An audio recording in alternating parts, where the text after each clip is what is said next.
permis de vous dire que monsieur Gourmet et monsieur qui mettent beaucoup. Messieurs, donc bonsoir et bienvenue à toutes et à tous ce soir donc à Coquainvillers.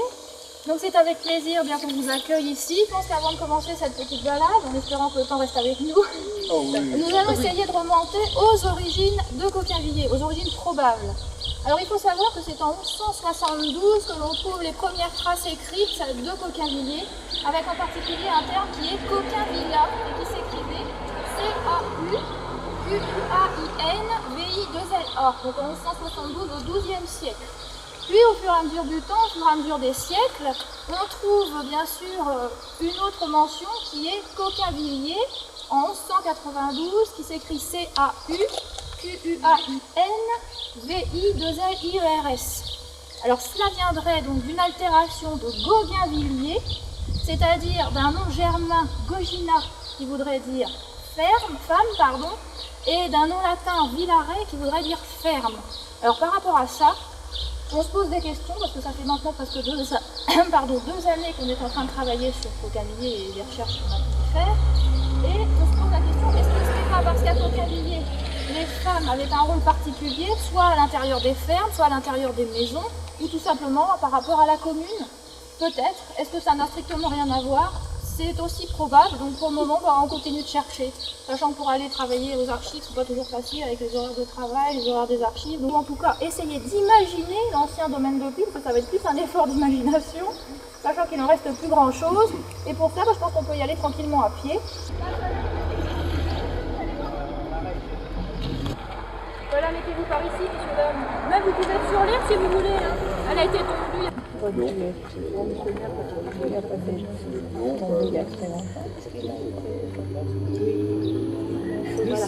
Est-ce que ce bâtiment-là, à environ 500 mètres du bourg actuel, donc peut-être d'où on était tout à l'heure, nous avions une île. Une île qui faisait 200 mètres de long sur 70 mètres de large. Au sud de cette île existait un domaine qui s'appelait le domaine de Prie, qui a d'ailleurs donné son nom au lotissement que nous avons vu tout à l'heure juste à côté, qui s'appelle le lotissement du manoir de Prie. Et par rapport à cette fameuse île, eh bien, elle était entourée sur 3 côtés par la Touques et sur un 4e côté par une douve. Et sur cette île, eh bien, existait ce fameux domaine de Prie qui était, paraît-il, magnifique, puisqu'on avait plusieurs bâtiments, dont un très très beau manoir du XVIe siècle, donc complètement normand, augeron, nous dirons, avec des colombages, des toitures très hautes, de grandes cheminées à l'intérieur du manoir, mais également de très beaux pavages, paraît-il, du pré d'Auge. Alors pourquoi est-ce que je me permets de vous dire ça?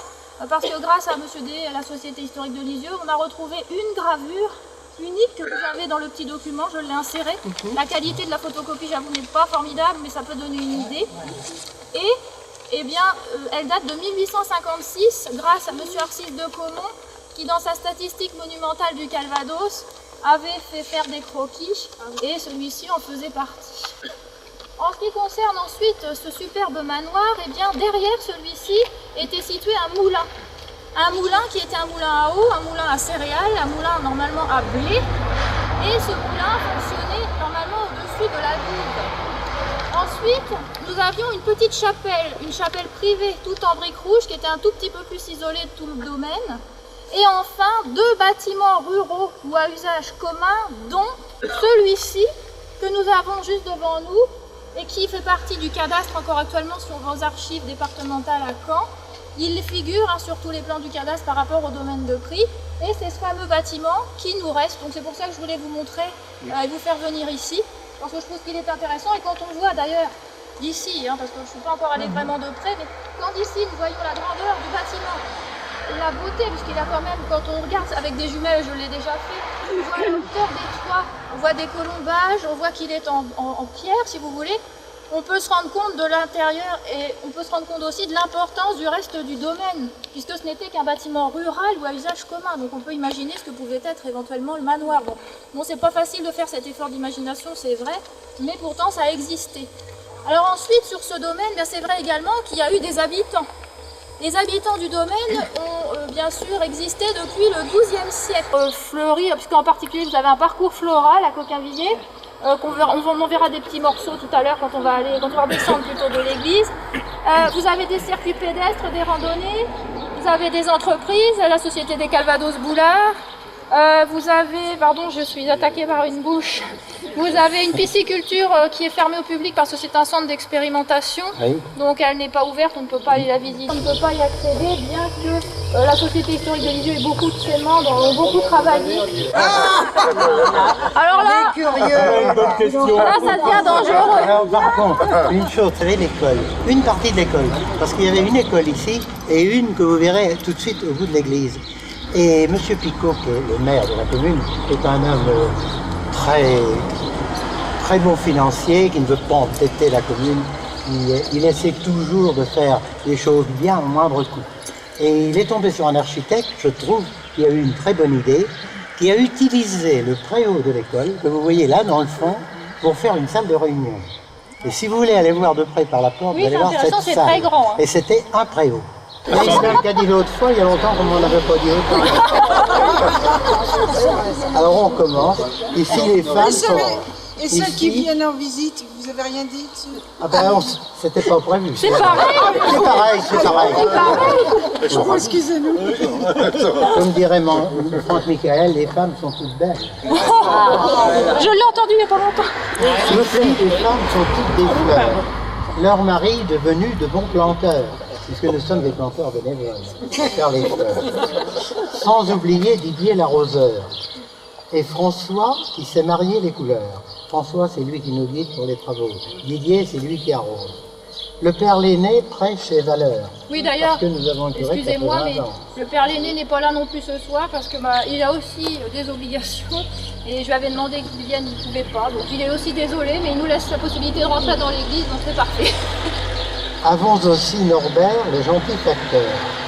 À Noël, l'électricien devient éclaireur. À Saint-Jean, Jenny et Jackie rôtisseurs. Parce qu'à la Saint-Jean, c'est une tradition à Copenhague de faire les feux de la Saint-Jean sous une tente et de manger la viande grillée. Saint-Jean. C'est Et on allume le feu. Saint-Jean-Baptiste et c'est Demain soir. demain. Vous pouvez venir demain soir. Je serai pas là. Ah bah alors, ça va pas. À l'école, les enfants trouvent le bonheur. En avril, les anciens sont à l'honneur, car nous avons un repas tous les ans offert par la commune. Coquinvilliers aura sa 3e fleur, il l'a eu, car notre mère aime le labeur. Merci à vous tous, chers visiteurs, qui excuserez les travaux prometteurs, parce que ce jour-là, on réparait l'église. Car si Beaune est très fier de ses hospices, ici l'église deviendra bel édifice. Ah, quand même. Donc maintenant, je pense que la dernière, elle a été grattée, elle est belle comme tout. Donc on en parlera tout à l'heure. Apparemment non. Parce qu'on trouve par ici, à côté du monument romain. On est dans le film. On va voir d'autres. Un éperon rocheux naturel qui domine la vallée de la Crique. Elle date apparemment de l'époque fin XIIe siècle, début XIIIe siècle. Elle aurait été construite sur une ancienne chapelle romane. Et ce qui peut être intéressant quand on la regarde, on n'en a fait pas tout à fait sûr, mais on pourra le faire tout à l'heure si vous voulez encore temps, c'est que pour un village ou une commune comme Coquinvilliers, elle est quand même assez vaste, elle est assez grande. Et ce qui marque souvent, c'est cette tour carrée assez massive d'époque romane, avec différents contreforts. Normalement, il y en a 2 par ici et 2 de l'autre côté, donc 4, surmontées d'un clocher octogonal à 8 côtés. Sachant qu'à l'intérieur du clocher, il y a 2 cloches, une petite et une grosse. Mais malheureusement, la cloche de l'époque de la marquise de Prix n'y est plus. Parce que l'année dernière, suite aux recherches à l'exposé que nous avons fait, M. Doubé était quelqu'un de très agréable dans la commune. Bien, ils sont allés voir pour vérifier, mais ce sont des cloches de 1868 et non pas des cloches de 1729. Donc, ce qui s'est passé entre deux. Et nous avons un ébéniste dans la région qui ne paye pas de mine, on le prend pour un menuisier, on dit qu'il est menuisier, mais en réalité c'est un sculpteur. Il a dit au prêtre de l'époque, qui était là il y a une dizaine d'années, je vais vous reproduire la rosace qui manque. Et il en a refait une des 2. Alors vous pouvez regarder. Et si je vous dis cette petite anecdote, c'est que vous allez voir quelque chose après de beaucoup plus important qui a été fait également par lui. Aussi à l'intérieur de cette église, qui comme vous pouvez constater est magnifique. Ce qui peut être impressionnant, bien sûr, sur la hauteur des voûtes, comme vous pouvez le constater. Également, nous avons des poutres verticales qui s'appellent des entrées. Et ces poutres horizontales, comme vous pouvez constater, de chaque côté sont peintes, sont colorées Et vous avez des monstres fabuleux qu'on appelle des rageurs, qui viennent grignoter ces poutres. Ces espèces de bêtes, comme on pourrait les appeler, bêtes fantastiques, ressemblent étrangement aux figures de proue que pouvaient avoir les bateaux vikings de l'époque. Donc c'est très fantasmagorique, on va dire. Il paraîtrait, la légende le dit, au niveau de la commune de Cocamillier, que ces poutres auraient été peintes par un prêtre qui serait arrivé à Cocamillier au 19e, je crois. C'est ce qu'on m'avait expliqué les Berlinais, on avait vaguement parlé il y a quelques mois maintenant. Si l'on se tourne, enfin moi je me tourne vers le rétable, comme vous pouvez le constater, il est aussi très beau. Vous avez au centre donc l'enfant Jésus, avec au-dessus de lui la colombe du Saint-Esprit, qui représente la Trinité, c'est un triptyque. De chaque côté, nous avons deux saints, et en particulier, nous avons le saint principal de l'église de Cocamillier, qui se trouve sur ma gauche, qui est Saint Martin. Comme vous pouvez le constater, Saint Martin est habillé en évêque, puisque c'était l'évêque de Tours, et de l'autre côté, vous avez accroché, ou plutôt attaché à un trouvard le patron secondaire de l'église de Cocamillier, qui est Saint Sébastien. Alors je pense que nous allons essayer de parler un petit peu de Saint-Martin et de Saint-Sébastien, parce qu'à Cocamillier c'est important. Sachant que Saint-Martin, eh bien ici, bien sûr, c'est le patron de l'église, c'est le vocable de l'église.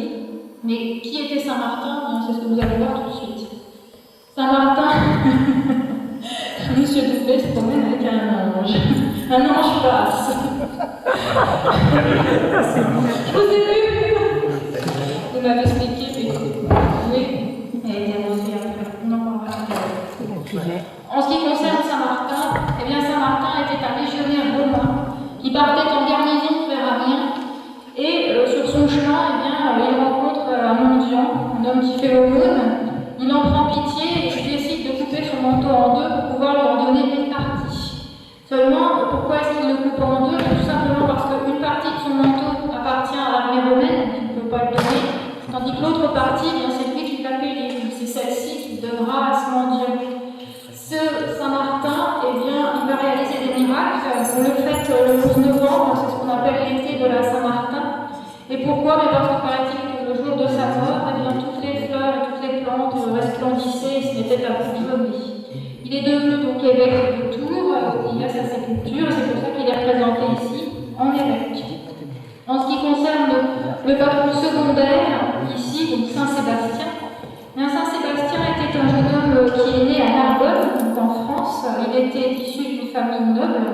Sa mère, qui était italienne puisqu'elle était de Milan, emmène avec son mari son fils en Italie pour l'élever. Ils l'élèvent tous les deux dans la foi chrétienne et catholique.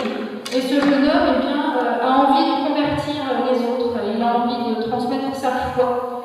Donc qu'est-ce qu'il fait? Eh bien, il a horreur de la guerre, mais il pense que la meilleure solution pour transmettre sa foi, eh bien, c'est de rentrer dans l'armée pour convertir justement tous ceux qui y sont.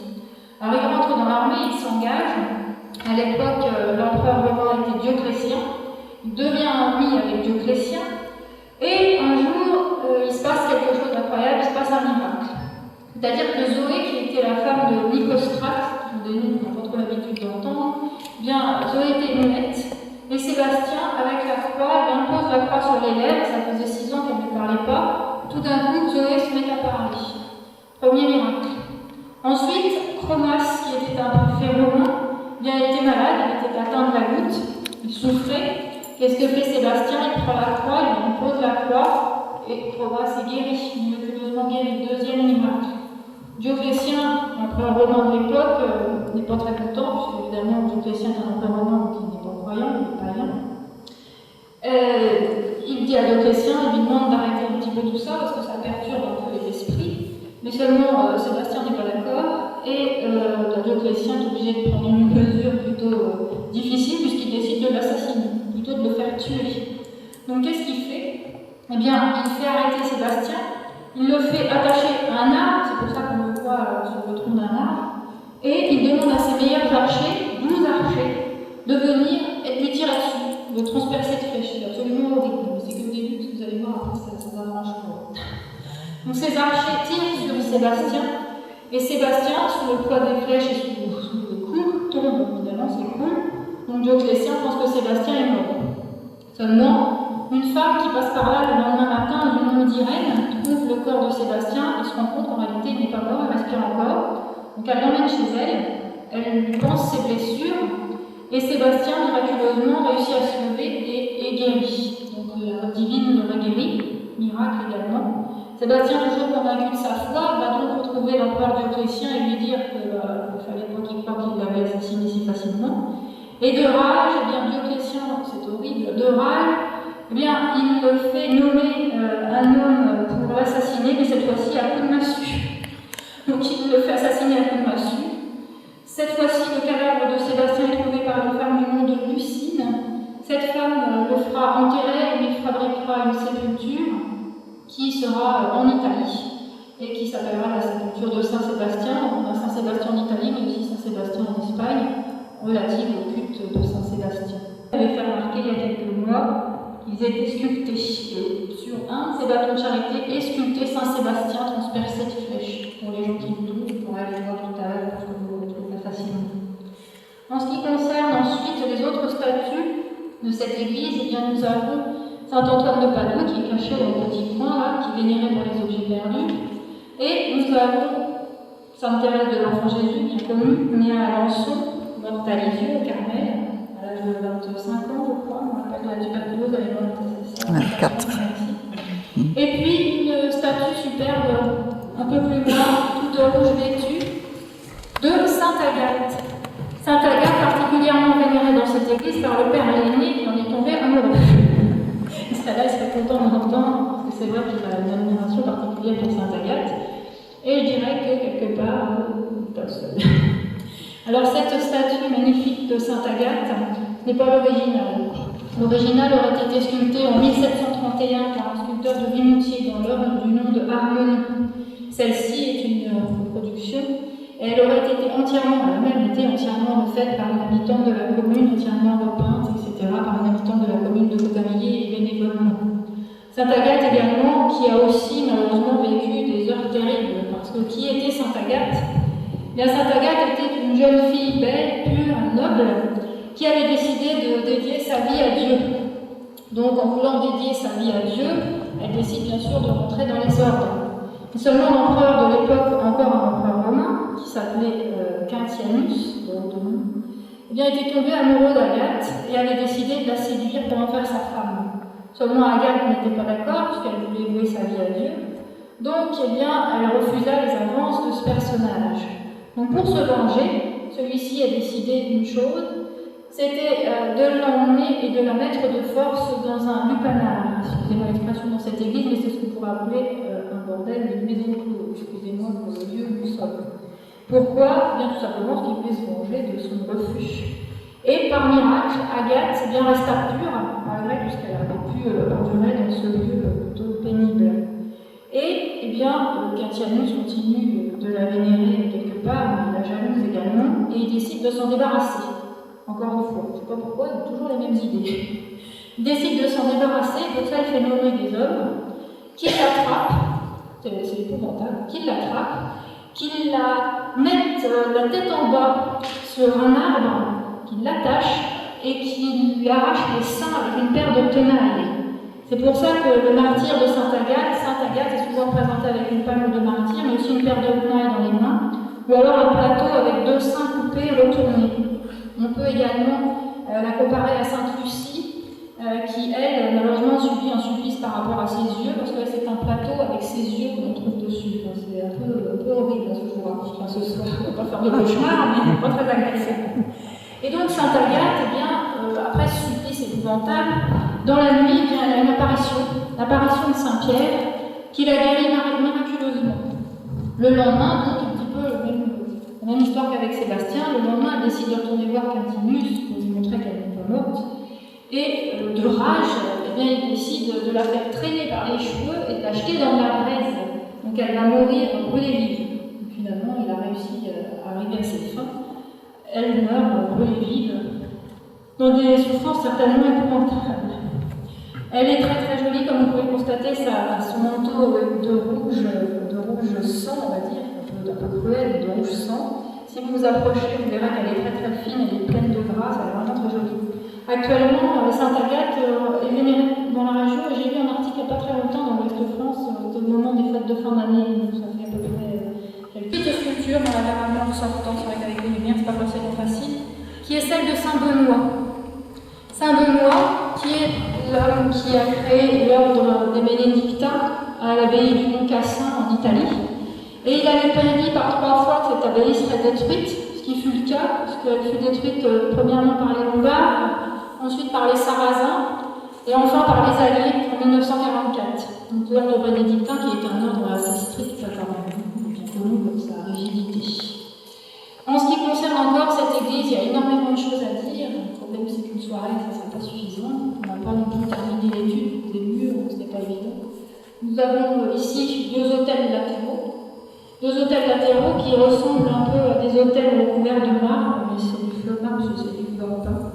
Avec de chaque côté ce qu'on appelle les fameux pot-à-feu, c'est-à-dire, ici on les voit presque par là, on les voit mieux ici, excusez-moi. Des espèces de petites flammes rouges de chaque côté, c'est ce qu'on appelle des pot-à-feu, l'originalité de cette église. Nous avons des beaux vitraux également, mais pour le moment on n'avait pas encore le temps de les étudier, donc malheureusement je ne vais pas lancer dans l'étude ce soir de ces vitraux, mais c'est un projet que nous avons dans les mois à venir. Également des traces noires, vous voyez, tout autour à hauteur des fenêtres, qui correspondrait à une litre seigneuriale. Une fameuse litre seigneuriale qui, je sais, a été étudiée à la Société historique de Lyon, pas forcément celle de l'église de Bocanier, mais je sais qu'il y a quelqu'un qui en a fait une étude par rapport à plusieurs églises de la région, et que j'ai eu l'occasion de lire d'ailleurs, et qui correspondrait sans doute à l'inhumation d'un personnage important à Bocanier, puisque ce serait, voilà, monsieur Lajoueur, vous allez sans doute poser encore comme moi des questions, il s'agirait de l'inhumation de cette fameuse Jacqueline de Serres. Cette fameuse Jacqueline de Serres qui était la femme d'Aimar Antoine de Brie, seigneur de Bocquinvilliers, et qui d'ailleurs, selon les écrits, nous avons une croix ici sur le sol, serait enterrée ici, à l'entrée du chœur, en 1688, donc au XVIIe siècle. Dans cette église également ont été enterrés plusieurs membres de la famille de Brie, dont Léonore de Brie, un des enfants de la famille de Louis de Brie et d'Aimar Antoine de Brie, pardon, de Jacqueline de Serres, et d'autres personnes que nous n'avons pas forcément encore eu preuve par papier, donc je ne donnerai pas les noms ce soir pour éviter de faire des erreurs inutiles. Ensuite, M. Doublé tout à l'heure se promenait avec un petit angelot qui est mignon comme tout, et on en retrouve 2 là-bas, au niveau du retable, on en retrouve 2. Ils sont habillés avec des tuniques de l'époque Louis XIII, c'est assez joli. Et je crois que par rapport à ce petit angelot, il y a une belle anecdote que M. Doublé va se faire un plaisir, je crois, de vous conter. Je vous laisse le micro de nous. Sur l'autel principal, il y avait 2 angelots comme celui-ci, qui étaient très anciens et qui avaient certainement une très grande valeur. Et un jour, un voleur est rentré dans l'église et a volé l'un des 2. Pourquoi a-t-il laissé celui-là? Il a peut-être été surpris, ou n'avait peut-être pas ce qu'il fallait pour le cacher, on ne sait pas. Toujours est-il que quand le prêtre est arrivé, il n'y en avait plus qu'un. Alors il s'est dit, s'il en a volé un, il va venir rechercher l'autre, je vais le mettre en sécurité. Il a donc enlevé cet angelot de l'église. Et un jour, l'ébéniste qui a fait la rosace sur la porte-entrée, toujours le même, dit au curé de l'époque, c'était Père Sévigné, il y a une dizaine d'années, voulez-vous me confier votre angelot? Ah ben, le Père Sévigné dit, je veux bien vous le confier, mais mettez-le en bonne garde. Hein. Il dit, oui, vous inquiétez pas, on ne va pas le voler, je l'emmène chez moi. Et comme il avait confiance en lui, et qu'il avait une idée derrière la tête, il est parti chez lui avec l'angelot, et il en a refait 2 qui sont sur l'autel de chaque côté de la croix. Si vous voulez, avant de partir, vous pourrez venir voir plus près. Je vous mettrai celui-ci sur l'autel là-bas, et vous verrez que ça prouve. Hier après-midi, l'école maternelle de Bocquinvilliers. Nous avons toutes ces revues. Alors, en tout cas, cette fontaine a une très grande valeur, mais il y a autre chose, c'est que ça faisait partie des droits honorifiques des seigneurs. Oui. Le droit de litre, entre d'autres droits. Il y avait non seulement la litre peinte à l'intérieur, mais aussi souvent à l'extérieur. Vous pouvez venir, monsieur Dé, parler. Et on en retrouve encore une, j'ai vu cet après-midi à Beaucourt, qui est assez connu, intérieur et extérieur. C'est vraiment visible, il n'y a pas ci par-là, on repère effectivement une trace droite dégradée. En plus, bon, je ne sais pas si vous avez choisi. Oui, mais bon, Saint-André, l'église, le chemin de croix était entreposé dans le clocher. Il y avait d'immenses cadres en dorure qui étaient tout cassés. Et le prêtre, un jour, m'a fait descendre les gravures. Ils ont récupéré les toiles et ils les ont peintes avec de tels procédés marquants qu'il ressort tel qu'il était à l'origine. Le vieux cadre, vous voyez là.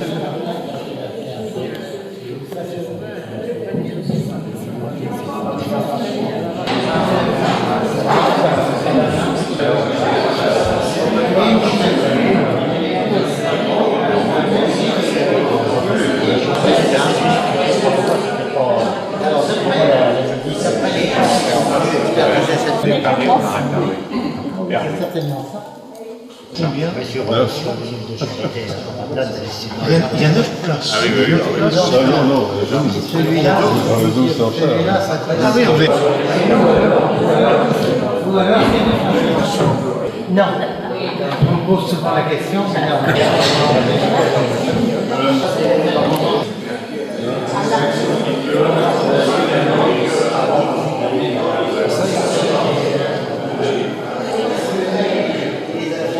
Intéressant, c'est qu'à Vous veniez voir le clocher.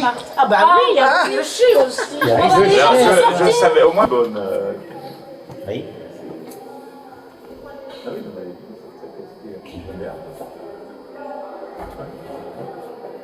Voilà. Là, il a de la place. Là.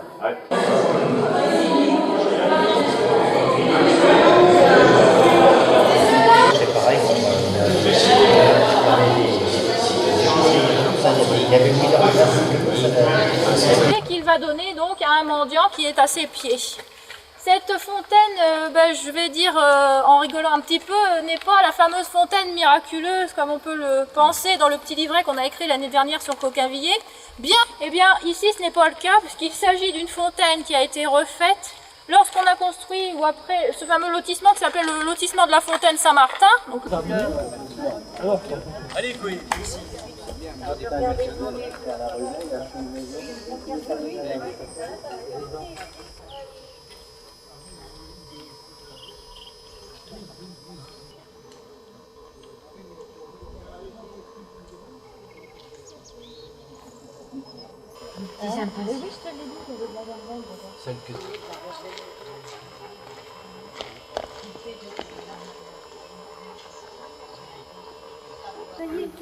Presbytère. Là-bas au fond, c'est pas évident. Donc, qui est un très bon exemple de l'architecture augeronne, puisque comme vous pouvez le constater, eh bien, nous avons plusieurs parties dans cette maison que je vais vous expliquer. On trouve tout d'abord le soubassement qui est ici, et qui est ici en silex et en briques, comme la tradition le veut en Pays d'Auge ou en Normandie. Donc le fameux soubassement. Au-dessus de ce soubassement, nous avons une grosse poutre que nous appelons la sole. Donc cette poutre est assez impressionnante puisqu'elle repose sur ce fameux soubassement tout en chêne, tout le long. Donc c'est cette fameuse sole. Au-dessus de cette sole, nous avons des poutres de bois que nous appelons des fameuses colombes, tout en chêne également, avec autour des portes et des fenêtres ce que l'on appelle des poteaux d'huisserie et sur les coins ce que l'on appelle des poteaux corniers. Ensuite, au-dessus de ce soubassement, de cette sole, de ce poteau d'huisserie et de cornier, vous avez une seconde poutre ici que l'on appelle la sablière. Généralement, elle est un peu plus grosse parce qu'après partait un encorbellement, c'est-à-dire un espèce de décalage pour que les maisons puissent monter un peu plus. Voilà, elle est un petit peu plus petite. Ça dépend de l'époque quand même. Ça dépend en effet de l'époque, tout à fait, monsieur. Et nous avons ensuite, entre ces poutres, eh bien ici ce n'est pas du torchis, mais c'est ce qu'on aurait pu appeler, c'est ce qu'on appelait à l'époque le torchis, c'est-à-dire de mélange de crâne de cheval ou de poils de vache, de choses comme ça, avec de l'eau, que l'on mettait au milieu pour pouvoir faire tout ce qui était entre-colombages, ce qu'on appelle les entre-colombages. Nous avons ici sous les fenêtres des croix, on appelle les fameuses croix de Saint-André dans notre fameux colombage, et une toiture assez pentue, assez haute, avec une grande cheminée. Cette maison, c'est le presbytère de Coquinvillers. Actuellement, il est habité par le père Lenné, donc le prêtre de Coquinvillers, le prêtre de la paroisse. Et bien comme on pourrait penser, quand on imagine ce que je disais tout à l'heure sur le manoir de Prie, que le presbytère ici eh bien, est peut-être une réplique en plus petit de ce manoir de Prie, c'est-à-dire ce soubassement, ces poutres, etc. Sauf que le manoir de Prie avait des fenêtres à meneaux en pierre, pas tout à fait la même chose, puisque c'était pas la même époque. Également, cet bâtiment était une ancienne école communale de Coquinvillers. Je pense que monsieur, oui, c'est l'école des garçons, c'est ce que monsieur le maire m'avait dit il y a quelques semaines, quelques mois maintenant. L'ancienne école des garçons. Ils font partie du parcours floral de Coquinvillers avec chaque plan. Moi, je l'ai terminé en ce qui concerne les différents points principaux que vous abordez ce soir, hein, comme on avait fait à la conférence. Ce qu'on disait par rapport à la marquise de Prie. La marquise de Prie, quand dans vos livrets, vous allez voir, est représentée avec un oiseau au niveau de la main. Il y a une raison d'ailleurs, tu me diras après. Voici ce que disait ce monsieur Verduet. Sur votre belle main, ce captif enchante, de l'aile méprisant le secours et l'usage, content de badiner et de pousser son ramage, n'a pas pour être heureux besoin de liberté. Le cœur libre, Iris n'a pas de plus chère envie que d'atteindre plutôt le temps de s'engager. Est-il coulé ce temps si doux mais trop léger? Ah, que la liberté nous pèse dans la vie. Je trouvais ça très joli. Et puis à bientôt pour une nouvelle aventure, alors pour peut-être nouvelle exposée dans une autre commune, pourquoi pas Plane, pourquoi pas Courbépine comme l'ont proposé gentiment les personnes. Ses connaissances sur Coquinvillers, elle a eu la chance d'avoir quand même quelques informations dans nos documents. Et puis après ça, elle a travaillé, son ami a travaillé beaucoup avec elle. Il est là, viens voir. Son ami a travaillé beaucoup avec elle. Et donc on avait invité Corinne à nous faire une présentation de ses travaux en février dernier. Voilà. On avait donc invité lors d'une de nos soirées mensuelles à nous présenter ses travaux. Et là j'étais extrêmement déçu parce que c'est un soir où la météo a été... Ah oui. Et vous êtes membre aussi de la Société historique. Oui, oui. Donc c'est une soirée bien sympathique, la météo est On a eu de la chance, on est passé entre les gouttes. En plus de ça, à titre personnel, j'ai retrouvé une jeune fille que j'avais un peu oubliée, qui en discutant entre nous, on s'est souvenu que vous étiez une amie d'enfance de ma fille aînée Christelle. Après ça, à la soirée, j'ai retrouvé M. Doublé, ancien commerçant de notre quartier religieux. Tout ça, c'est bien satisfaisant. En tous les cas, compliments pour tout ce que vous faites. C'est gentil, merci. Bravo. Merci. Merci.